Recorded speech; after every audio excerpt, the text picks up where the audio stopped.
Hey guys, welcome back to a new video. After years of testing different setups, I finally found out what works best for me. Let me take you through my journey of trying all the different setups from a MacBook Pro to an iPad Pro, moving on to an iMac and iPad Pro setup, and why I decided to bring in a MacBook Air M3 chip at the end.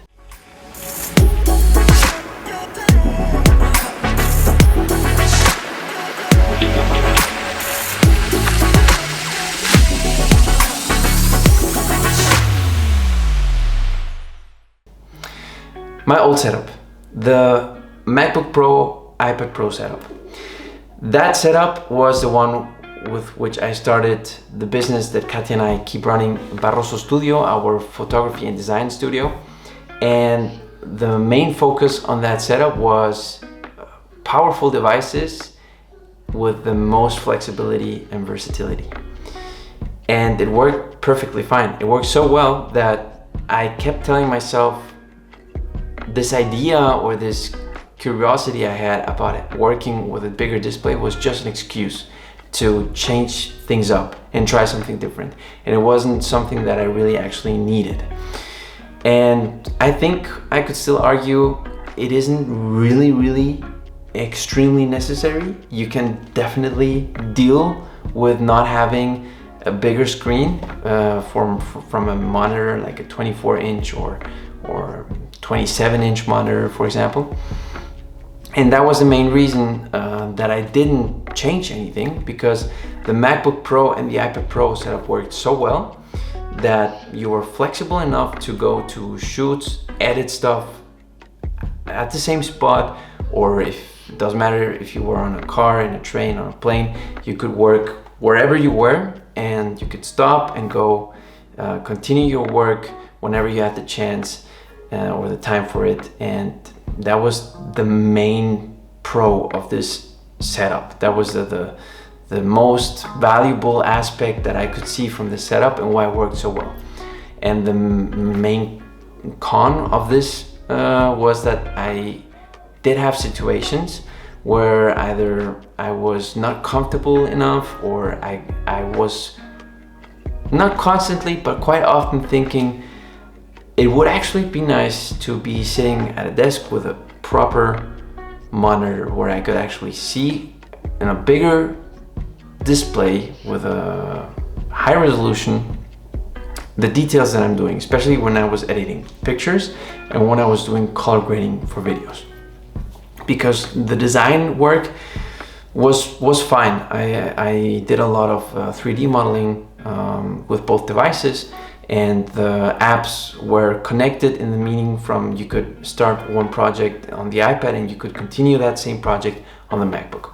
So that was the main con. If you could say that was a disadvantage, as I kept telling myself that was just an excuse, because it worked quite well. And it worked so well that we were using this setup from 2018 till 2024. It was last year where things started to change.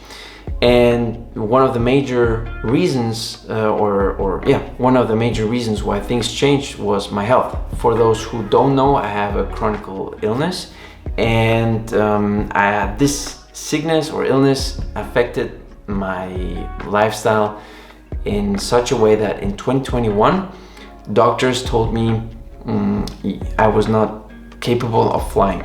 And this was like this for 3 years. So from being flexible and doing different projects, working in different parts of Europe as well, things started to change, and I got forced, so to say, to work at a fixed spot most of the time. So that was the point where I said, well, you know what, maybe I don't need the laptop. Maybe I could just go and switch things up and finally tickle that itch and switch to an iMac, from the MacBook Pro to an iMac, and have at least the same specs as a MacBook Pro, so that I don't do any compromises there from the powerhouse, but that I would have finally a bigger monitor I could do the work. So that's what we did, and that's the next switching from the MacBook Pro to the iPad Pro to an iMac and iPad Pro setup. And that worked fine until things changed in my life again. So in 2024, that was after summer, doctors told me, you know what, you're stable again, stable enough at least to travel, because I was constantly asking, can I fly again? Can I fly again? Can I fly again? No, you can't. No, you can't. No, you can't. No, you can't. And after changing my treatment and after trying to do a surgery, which unfortunately didn't work out, but perhaps we will try it again in near future, maybe next year, things are okay for it to try it again. Things changed, and the doctors told me, you know what, your results are quite stable, they're very nice, and you haven't had any bleedings, and you are not having any problems, so you can fly. It doesn't change or affect your health in any way. You could still have these episodes I was having anywhere. It doesn't matter if you're at home, in the car, on a boat, on a train, or on a plane. It can happen anywhere. So you being on a plane is not gonna do things worse for you. So if you want to fly, you can travel, you can fly. So that's what I did. I spread the news. My family in Mexico got super excited, obviously, and we went there. We came back. Thankfully, everything went well. I have no problems or issues from the travel, which allows me to look again for new projects with different clients all over the world, or at least here in Europe, like we had in 2023. And the problem started to develop when we were flying to Mexico and we had work to do, which we decided to take with us, because we usually get products that we have to shoot for clients, and they want lifestyle products, lifestyle photography, or mood videos, or some other clients want UCG content. So we took some of the products with us, and the problem started when we had to edit the stuff, because we had due dates, and I thought, well, I'll edit it on the iPad, because obviously I'm not going to take the iMac. So in my head, it wasn't any problem, and it is doable. Don't get me wrong, you can do it, but it's a pain.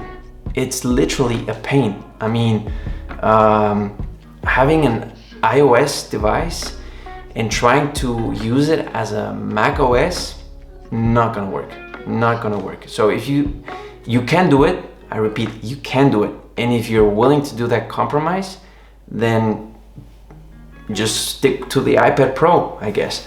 For me, it was not working. It was nerve-wracking, it was annoying, and that was the point where I said, okay, you know what? The iMac is great for long hours editing.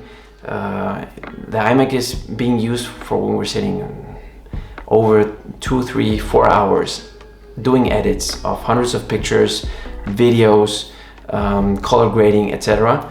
The MacBook Air is also well spec'd.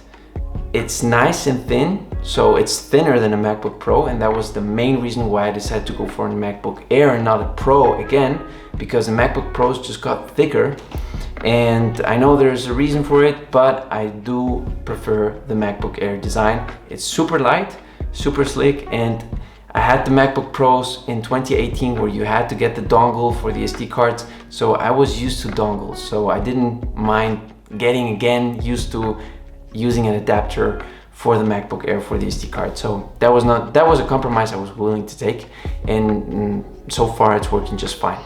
And having this setup allows me to have the main work on the iMac, working on the go, doing stuff, invoices. The client didn't download the photos, the link's not working anymore, they need this again, or they wrote and they asked if we could do some tweaks in the video. That's super easy. Just keep doing the project that you might have started on the Mac, on the iMac, and you continue working it on the MacBook Air on the go, wherever you are. And the iPad is the main device I use for sketches, animations, and 3D design. Even though Shaper 3D works for the MacBook and the iMac as well, it's more intuitive for me, pinching, zooming, turning with my fingers and doing the sketches with the Apple Pencil. And I can still do the tweaks and renderings on the computer, but starting off from scratch, I do prefer to do it from the iPad. So that's basically how things developed and how things changed. Now, what's my take? What can I give you as an advice? It depends what you're doing. As you've maybe seen on many other videos, if your work is basic in the meaning that you don't need super heavy duty graphic card and processor, and you're dealing with ChatGPT, emails, pages or Word programs for presentations and stuff like that, you can go for an iPad Pro, and you have the plus point that it's a touchscreen device and you can use a pencil if you like to do sketches by hand with GoodNotes, for example, or if you like to sketch or draw, then go for the iPad or iPad Pro. If not, if you say I don't sketch ever and I prefer to type, then go for a MacBook Air. That's it. If you're a creative person and you have to deal with content creation, editing photos, videos, color grading, etc., then I would consider definitely the best setup, if you can, would be a combination of a super high spec MacBook Air with an iPad Pro, or if you have the budget, go for a MacBook Pro and iPad Pro, and you can do basically everything with that. Now, if you're working at a fixed spot for several hours and you don't need the versatility to be going and working at different locations, then I would go probably for an iMac. I prefer the iMac than the Mac Mini with an external monitor. I'm not a huge fan of external monitors, especially because if you want to keep on the Apple ecosystem and the Apple aesthetic with the Apple design, the monitors are overpriced. I'm sorry. I know they're great and everything, but I wouldn't pay it. No, for me, it's not worth it. So putting a MacBook with an LG monitor, that's just me. I'm not saying it doesn't look nice. I just don't like it. So I would go for the iMac. It's all in one. It's monitor with a PC. It's a whole computer in one. And I think that design looks great. So yeah, that sums it up. If you have any questions about anything I mentioned on this video or any of the programs I use, please let me know in the comments, and let me know also if you like this video or not, if you have any recommendations. And if you did enjoy this video, give it please a thumbs up, subscribe, and I will be back soon with more videos. Take care.